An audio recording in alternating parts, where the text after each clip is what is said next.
everyone, welcome to my channel Lifestyle with Paddu. मैं हूँ वन्ना and the today's topic for video is very important. Do you know, अभी तक के जितने भी वीडियोस मैंने बनाए हैं तो कुछ इंटरटेनमेंट के, ब्लॉग्स, घूमने के या फिर कुछ मेकअप या फिर रेसिपीज। ना अभी जो टाइमिंग है फरवरी, मार्च, अप्रैल, मई तक का जो भी टाइमिंग रहता है वो आप सबको मालूम है कि हमारे बच्चों का, स्टूडेंट्स का सबसे इम्पोर्टेंट टाइम होता है फाइनल एग्जाम्स टाइम्स। और इस समय पे उनको मोटिवेट करना, उनके लिए कुछ अच्छे टिप्स देना और उनको पॉजिटिव बताना हर चीज के लिए कि आपको कैसे पढ़ना है, कैसे अपने टाइम को मैनेज करना है। तो वो सारी चीजें हम पेरेंट्स या हम जो बड़े लोग हैं वो नहीं उनको बताएंगे तो फिर और कौन बताएगा। तो आज का जो वीडियो है वो उसी से रिलेटेड है कि हम अपने जनरेशन अपकमिंग जो है बच्चों को, छोटे से छोटे, बड़े से बड़े, हाई स्कूल तक के सारे बच्चों के लिए ये वीडियो है कि आप अपना जो फाइनल एग्जाम्स के लिए है स्टडी टिप्स उसको कैसे फॉलो करें। पढ़ाई तो सभी बच्चे करते हैं बट उसको फॉलो कैसे करें, उसके लिए आज मैंने 10 टिप्स का एक वीडियो ये सोचा कि बच्चों के लिए जरूर बनाया जाए। तो let's begin the video. Now first topic है वो है बेस्ट टाइम टू स्टडी। आपको पता है कि जो पढ़ने का जो टाइम होता है वो सबसे जो मेन टाइम्स होते हैं पूरे हमारे 24 आवर्स में, उसमें से आप 8 घंटे तो निकाल दीजिए स्लीप के। बाकी के जो सबसे मेन जो 3 पार्ट में मैंने टाइम को डिवाइड किया है, एक 4 to 6 AM मॉर्निंग का जो सबसे पहला है, आपका जो ब्रेन होता है वो 100% वर्क करता है। तो 4 to 6 AM the best time for study. Now 6 to 8 PM जो होता है वो होता है 50% आपका ब्रेन उस समय वर्क करता है। लाइक आप समझ गए होंगे कि 4 to 6 जो 2 आवर्स होता है वो कितना इंपॉर्टेंट होता है बच्चों के लिए पढ़ाई करने के लिए। और जो नाइट टाइम होता है, एक 8 बजे के बाद, 7 बजे के बाद जो भी टाइम होता है, उसमें सिर्फ और सिर्फ 20% जो ब्रेन है वो हमारा वर्क करता है। तो मेमोरी करने के लिए, कोई भी चीज को याद करने के लिए कौन सा टाइम बेस्ट है? मॉर्निंग का टाइम बेस्ट है। सभी इसीलिए पेरेंट्स हमेशा पहले से भी बोलते आते थे कि बच्चों उठो, सुबह उठो और सुबह उठ के पढ़ाई करो। तो ये है हमारा फर्स्ट टॉपिक, वो है best time to study. Now second topic जो है टर्न ऑफ फोन्स। सबसे ज्यादा मोस्ट इंपॉर्टेंट टॉपिक अभी कुछ सालों से वो यही है। मीन्स जब भी आप स्टडी करते हो, ये भी जरूरी है कि आजकल के बच्चों के लिए ऑनलाइन स्टडीज हो गई है, पढ़ाई हो गई, वो देख रहे हैं। बट अभी फाइनल एग्जाम्स की जो तैयारी कर रहे हैं वो अपना वो सेल्फ भी करते हैं, नोट्स बनाते हैं और उस पर जाके भी उन लोग अपना याद करते हैं। तो फोन का उतना ज्यादा जरूरत नहीं पड़ता। आपको जितनी भी फोन की जरूरत है जो भी है वो आप अपना पहले से प्रिपेयर कर लो, ले लो। उसके बाद अपने फोन को टर्न ऑफ करके रख दो। No notification, no social media site, anything, सब कुछ ऑफ रहे, फोन उस कमरे से बाहर रहे और फिर उसके बाद आप अपनी पढ़ाई करिए। तो turn off phones distraction that could hurt your studying. तो वो बहुत ज्यादा डिस्ट्रैक्ट करता है, तो हमको इसे अवॉइड करना है। Now third one is balance diet. बच्चों के लिए क्या होता है, सुबह उठते हैं, नॉर्मली वही नाश्ता उनको जैसा चाहिए होता है वो लेते हैं, अपने पसंद का खाते हैं, कभी कुछ सैंडविचेस, कभी कोई पराठा, कभी कुछ भी नहीं बच्चों का। बट एक्चुअल में अभी एग्जाम टाइम है तो उनको बैलेंस डाइट देना बहुत ज्यादा जरूरी, ताकि उनका ब्रेन जो है वो ज्यादा से ज्यादा अच्छा फंक्शन करे और उनको कोई भी चीज याद करे तो वो बहुत अच्छे से याद हो जाए। तो सबसे पहले हेल्दी ब्रेन के लिए, जो फंक्शन के लिए जो होते हैं, वो सारा होता है ऑयली फिश। जो नॉनवेज है वो ऑयली फिश वगैरह खा सकते हैं। फिश जो होता है बहुत अच्छा एक सोर्स माना जाता है ब्रेन के लिए। नाउ सीड्स, नट्स जो आप जानते ही हैं, बादाम, काजू, पिस्ता, अखरोट, ये तो वॉलनट वगैरह, ये सारे ब्रेन के लिए बहुत अच्छे होते हैं। फिर हो गया आपका डार्क चॉकलेट जो कि आपको टेंशन से, स्ट्रेस से दूर रखता है और आप जब अपना पढ़ाई करते हैं तो कोई भी टेंशन होता है वो सब चीजें नहीं आने देता है। ना होल ग्रेन, जो भी आपके ग्रेन्स हो गए, दाल, पल्सेस, ये सब। और वेजिटेबल्स में ग्रीन वेजीज तो आपको लेना ही है, plus tomatoes, broccoli and spinach, ये सबको ज्यादा से ज्यादा शामिल करना है। तो पेरेंट्स को चाहिए, बच्चे भी अपने लिए प्रिपेयर कर सकते हैं और पेरेंट्स को भी चाहिए कि वो अभी एग्जाम टाइम में कम से कम बच्चों के ब्रेन को रिलेटेड होते हुए कि उनका वो बहुत अच्छा डाइट उनको मिले और उनका पढ़ने में बहुत अच्छे से मन लगे। तो ये सारा जो बैलेंस डाइट होता है इसको उनके खाने में यूज करें। Now fourth one is sleep before you study. तो sleep before it means night only नहीं होता है, रात को तो आप स्टडी करते हैं। आजकल 2-2 बजे तक कई बार बच्चे पढ़ते हैं, 3-3 बजे तक पढ़ते हैं। अगर वो 2-3 बजे तक पढ़ेंगे तो फिर सुबह कब उठेंगे? जो कि 4 से 6 जो फर्स्ट टॉपिक था उसमें मैंने बताया कि सबसे इंपॉर्टेंट टाइम होता है उनके लिए, ब्रेन फंक्शन के लिए। तो रात का स्लीप तो जरूरी है, 7.5 और 8 आवर्स तो आपको जरूरी है।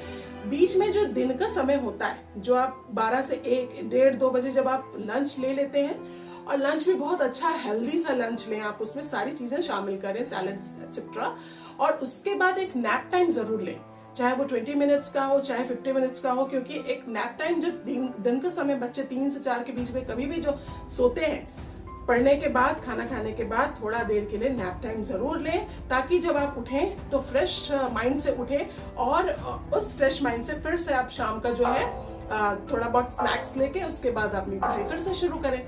तो नैप टाइम बहुत जरूरी होता है। उसके बाद ब्रेन बहुत अच्छे से एनर्जेटिक फील करता है, और आप जो भी याद करते हैं, जो भी पढ़ते हैं, तो बहुत अच्छे से समझ में आता है।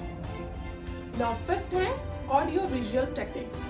आजकल बच्चों के लिए काफी सारे टेक्निक्स आ चुकी हैं, आप नेट पे भी देखेंगे, स्कूल्स में भी आजकल सिर्फ ऐसा नहीं रह गया कि बस टीचर खड़े होके बोल रही है, बता रही, नहीं, वो पढ़ाने का उनका वे ऑफ जो स्टडिंग हो गया है, टीचिंग हो गया है, वो भी काफी डिफरेंट हो गया है, ऑडियो विजुअल, क्योंकि ये इसलिए हुआ है कि लोग बच्चों को समझ में आए। हम भी जो पढ़ते हैं, आज हम भी अगर कोई चीज रीड करते हैं, तो हमको अगर वो कोई चीज ऑडियो या विजुअल तरीके से दिखाई जाए तो हमको ज्यादा जल्दी समझ में आते हैं। लाइक पिक्चर्स, रिकॉर्ड, प्रोजेक्टर्स के थ्रू जो रिकॉर्डर्स होते हैं, वो आपका कंप्यूटर हो गया, ग्राफिक्स, मल्टीमीडिया, 3D मॉडल्स। अगर आपको कोई चीज हम सिर्फ बोलते रहे, जितने अच्छे से समझ में नहीं आएगी ना, उतने अच्छे से अगर हम कोई चीज आपको दिखाते हैं रिकॉर्ड्स के थ्रू, या फिर पिक्चर के थ्रू, या कंप्यूटर्स में ग्राफिक्स के थ्रू, लैपटॉप में, तो वो आप बहुत जल्दी ग्रास्प करते हो, और उसको उससे ज्यादा जल्दी समझ में आता है। तो अपनी स्टडी में ऑडियो विजुअल टेक्निक्स को जरूर यूज करें। Now 6th one, take some rest breaks. Rest breaks it means, आप जब भी अपना स्टडी टाइम शुरू करते हैं मॉर्निंग से, हाफ एन आवर या 50 मिनट्स 1 आवर तक के अंदर 40 to 50 मिनट्स तक आप पढ़िए पहला, और उसके बाद 10 मिनट्स का ब्रेक जरूर लें। मतलब कई होते हैं कि 2-3 घंटा हम एकदम पढ़ रहे हैं, रट्टा मार रहे हैं, दरवाजा बंद करके घर में, वैसा स्टडी भी काम नहीं करता है। आप 1 आवर या हाफ एन आवर का एकदम स्ट्रिक्ट पढ़ाई करिए बिना कोई डिस्टर्बेंस के। नाउ रेस्ट लीजिए 10 मिनट्स का, 20 मिनट्स का, उठिए अपने बेड से, अपने स्टडी टेबल से, और थोड़ा सा रिलैक्स होइए, थोड़ा सा रिबूट करिए अपने आप को, अपने ब्रेन को। और जो भी आपको लगता है कि मुझे थोड़ा सा स्नैक्स लेना चाहिए, कोई ड्रिंक ले लेना चाहिए, कुछ कॉफी या फिर कुछ भी स्मूदी वगैरह, तो वो थोड़ा ले लीजिए। कोई अपने पसंद का सॉन्ग है तो वो सुन लीजिए 5 मिनट के लिए। कोई भी आपके जो भी प्रोडक्टिविटी है उसको आप एक बार करिए, तो आप फील करेंगे कि आप उसके बाद कुछ ज्यादा ही अच्छे से अपने आप को चार्ज महसूस कर रहे हैं ना, उसके बाद फिर से पढ़ने के लिए बैठिए। तो वो जो होता है रेस्ट ब्रेक बहुत जरूरी होता है between the our. Now 7th है यूज फ्लैश कार्ड्स। तो फ्लैश कार्ड्स अभी छोटे बच्चे हो गए या फिर बड़े स्टूडेंट सभी के लिए बहुत यूज किया जा रहा है। एक स्टडी टूल होता है, like just memorize the information. आप जैसे मैथ्स पढ़ रहे हैं या कुछ भी, या फिर केमिस्ट्री, कई फॉर्मूले होते हैं जो बहुत हार्ड होते हैं। हमने भी जैसे पढ़ाई की तो उस समय हम लोग फॉर्मूला को बहुत लिख लिख के याद करते थे। आप एक छोटा सा एक फ्लैश कार्ड बना लीजिए अपने पास, ऐसे कुछ टॉपिक्स के नोट्स जैसे, मतलब छोटे छोटे कार्ड जैसे रखिए, कहीं पे भी आप जा रहे हैं, या फिर उसको 2-3 जगह पे रख दीजिए, बुक्स के पास में या फिर आपके बेड के पास में, टेबल में, कहीं पे भी। तो आप जब भी निकले या कर जाए तो एक बार उसको नजर घुमा के देख लीजिए। आप जितने बार उसको देखेंगे, करेंगे फ्लैशबैक, तो वो आपके दिमाग को बार बार याद होता जाएगा, और फिर वो आपको हमेशा के लिए, फुल लाइफ के लिए, वो फॉर्मूला या कोई भी डिफिकल्ट जो भी आपका है वो अच्छे से याद हो जाएगा। नाउ 8th है don't avoid topics you dislike. अधिकतर ये होता है कि हमें पसंद नहीं आता, मुझे ये सब्जेक्ट पसंद नहीं है, मुझे ये पढ़ना पसंद नहीं है, मुझे ये बिल्कुल अच्छा नहीं लगता, यार ये क्यों है ये टॉपिक, उसको हम अवॉइड करके जल्दी जल्दी या तो निकाल देते हैं। और होता क्या है कि हमें जो पसंद नहीं आता, अधिकतर देखिएगा कि फाइनल एग्जाम में वही क्वेश्चंस आते हैं। तो उसके लिए क्या करता है, problem is always with you because I dislike the topic. हम क्या करते हैं कि हमारे साथ प्रॉब्लम इसलिए बनी रहती है क्योंकि हम उस टॉपिक को डिसलाइक करके, इग्नोर करके आगे बढ़ जाते हैं। तो जो भी टॉपिक पसंद नहीं है बट वो आपके अगर सिलेबस में है तो वो आपको पढ़ना है, समझना है और उसको याद रखना है हमेशा। तो ऐसा कभी मत करिए कि कोई चीज हमको पसंद नहीं है तो हम उसको हटा दें या फिर उसे रीड ना करें। नाउ 9th है how to study smart not hard.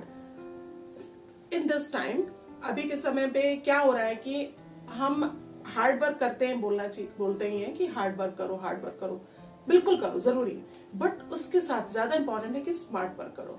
और स्मार्ट वर्क के लिए क्या है कि आप सिर्फ एकदम रट्टू तोता के लिए पढ़े जा रहे, याद किए जा रहे, वो आपको लॉन्ग लाइफ नहीं रहता। बट आप वो स्मार्टली करेंगे तो वो आपको हमेशा हमेशा के लिए ध्यान में रहेगा और वो आपकी हैबिट में भी आ जाएगा। आगे आप अपना करियर भी बनाते हैं, एम भी आप कुछ चुनते हैं, तो उस सब में भी ये स्मार्ट वर्क बहुत काम आता है। तो अभी स्टूडेंट्स के लिए क्या रहता है स्मार्ट वर्क, वो है कि वो अपनी क्लास मिस ना करें। डोंट मिस द क्लास, कभी भी नहीं। रिव्यू योर नोट्स, आपका जो भी नोट्स है आप जो बना रहे हैं, कई स्टूडेंट्स को हमने देखा है, अरे यार मेरा नोट्स नहीं हुआ, तू करके दे देना। कई अच्छे स्टूडेंट्स होते हैं, कई अच्छे फ्रेंड्स होते हैं जो कर देते हैं। इसमें इस बार उनका क्या नुकसान होता है कि उनको क्या लिखा है क्या नहीं है वो कभी भी कुछ याद नहीं होता, क्योंकि उनका काम कोई दूसरा कर दे रहा है। तो दैट्स नॉट स्मार्ट वर्क। तो आप अपने रिव्यू को, नोट्स का रिव्यू करिए, organize your notes plan ahead.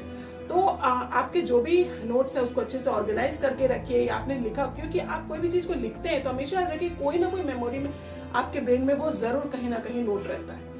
Stay positive, हमेशा पॉजिटिव रहें। जो भी आप कर रहे हैं वर्क स्मार्टली, उसको पॉजिटिवली लेके करें, नेगेटिवली नहीं जाए। दूसरों की बात, नेगेटिव पॉइंट्स को बिल्कुल नजरअंदाज करिए, उसको नहीं सुनिए। ये हर एक के लिए लागू होता है कि नेगेटिविटी को अपने आप से कोसों दूर रखें। Now feed your brain and stay healthy. अपने ब्रेन को, आपको जो ब्रेन होता है उसको जितना नॉलेज आप देंगे, जितना वो उतना ही और अच्छे से खुल के काम करता है। तो उसको वैसा ही फीड करिए और हमेशा हेल्दी रहिए। खाने पीने में ये ज्यादा नखरेबाजी ना करिए, ताकि आपको वैसे फूड मिलते रहे, न्यूट्रिशन आपके प्रोटीन्स, विटामिन सब कुछ आपके अंदर में जाता रहे, तो ब्रेन भी वैसा काम करे। और आप हेल्दी रहेंगे तो पढ़ने लिखने से लेके आपको हर चीज में बहुत अच्छा मन लगेगा। तो ये एक स्मार्ट लाइफ होती है, स्मार्ट वर्क होता है। Now 10th and the last, time management. Time management बहुत जरूरी होता है स्टूडेंट्स के लिए, हर एक के लिए, हर एक की लाइफ के लिए टाइम मैनेजमेंट बहुत ज्यादा जरूरी होता है। सुबह जल्दी उठने की आदत डालिए। सुबह आप जल्दी उठेंगे, आपका टाइम ऑटोमेटिक उस तरीके से मैनेज होगा। नो इफेक्टिव टाइम मैनेजमेंट रखिए। आपका कोई भी टाइम ऐसे नहीं जाना चाहिए कि आप ये कर रहे हैं तो बस उसी को कंटिन्यू कर रहे हैं, मेहनत कर रहे हैं तो कंटिन्यू उसे भी किया जाए। उसको इफेक्टिवली आप उसको पार्ट वाइज डिवाइड करिए, है ना। Apply to complete more in less time. जितना ज्यादा हो सके आप कम समय पे ज्यादा से ज्यादा वर्क करिए, ज्यादा से ज्यादा पढ़ाई करने की कोशिश करिए। अपने टाइम को बिल्कुल भी वेस्ट ना करें और एकदम स्ट्रेस फ्री होकर अपना काम करें।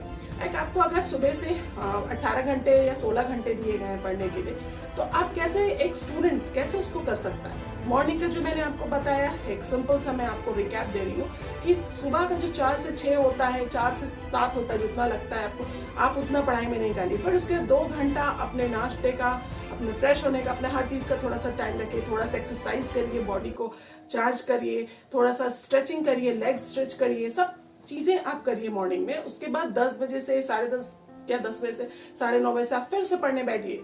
फिर उसके बाद फिर 1-आध घंटे आप पढ़े, फिर बीच में उठिए 11-11:30 बजे आप एक ब्रंच जो टाइम होता है लाइक वो थोड़ा सा लीजिए, थोड़ा सा कुछ म्यूजिक सुन लिए, या आपको जो चीज चार्ज करती है आप वो करिए, कुछ हल्का फुल्का गेम खेल लिया, कुछ ये सब।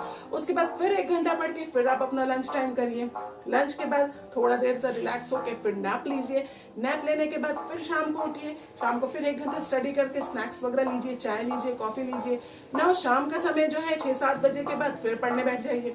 7 से 8 तक के बीच में आप ऑलमोस्ट अपना स्टडिंग का जितना भी है पार्ट वाइज, सिर्फ एक ही सब्जेक्ट नहीं, हर सब्जेक्ट को डिवाइड करके आप वैसा पढ़िए। और 8 बजे तक कोशिश करिए 8 से 9 के बीच में आप सब कुछ अच्छे से कंप्लीट कर लें। अपना क्या रिवीजन हो गया, जो आपको हार्ड लगता है उस सब्जेक्ट को थोड़ा सा, वो सारे चीज करने के बाद 9 बजे आप आराम से डिनर करिए। और फिर उसके बाद में क्या करना है, फिर अच्छे से सोइए और अच्छे से नींद लेके फिर मॉर्निंग उठिए और फिर अपना इस तरीके से डेली रूटीन को स्टार्ट करिए। तो आई होप कि आपको मेरा ये जो स्टूडेंट का एग्जाम्स के लिए जो प्रिपरेशन है, मोटिवेशन है, ये जरूर पसंद आया होगा और आप इसको फॉलो करेंगे। इस वीडियो को बनाने का मकसद सिर्फ मेरा ये नहीं है कि मैंने आपको पॉइंट्स बता दिए और आपने कर लिया। आपको इसको फॉलो करना है। आप इसको फॉलो करके देखिए, किसी के लिए भी कुछ डिफिकल्ट नहीं है, इंटरटेनिंग भी है, आपको साथ में खाने पीने के लिए भी आपको अच्छा है और पढ़ने के लिए भी। तो आप उससे ज्यादा अपने आप को स्ट्रेस फ्री महसूस करेंगे।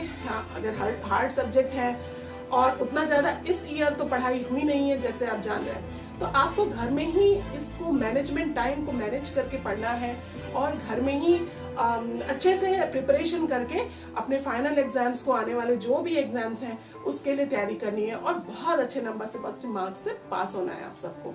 तो सिर्फ पास होना हमारा मोटो नहीं है, हमारा ये है कि हम अपने बॉडी को, अपने ब्रेन को कैसे एनर्जाइज करते हैं और किस तरह से उसको यूज करके अपना टाइम को मैनेज करके पढ़ाई करते हैं और लाइफ में आगे बढ़ते हैं, अपने गोल को अचीव करते हैं। तो I hope you like this video, और अगर आप लोगों को मेरा ये वीडियो, मेरा ये मोटिवेशन स्टूडेंट्स के लिए पसंद आया होगा तो please hit the like button, share this channel and subscribe this channel. Sorry. So and करती हूँ इस वीडियो को, मैं मिलती हूँ नेक्स्ट वीडियो में और एक इंटरेस्टिंग टॉपिक को लेकर। तो बाय, थैंक्स फॉर वॉचिंग।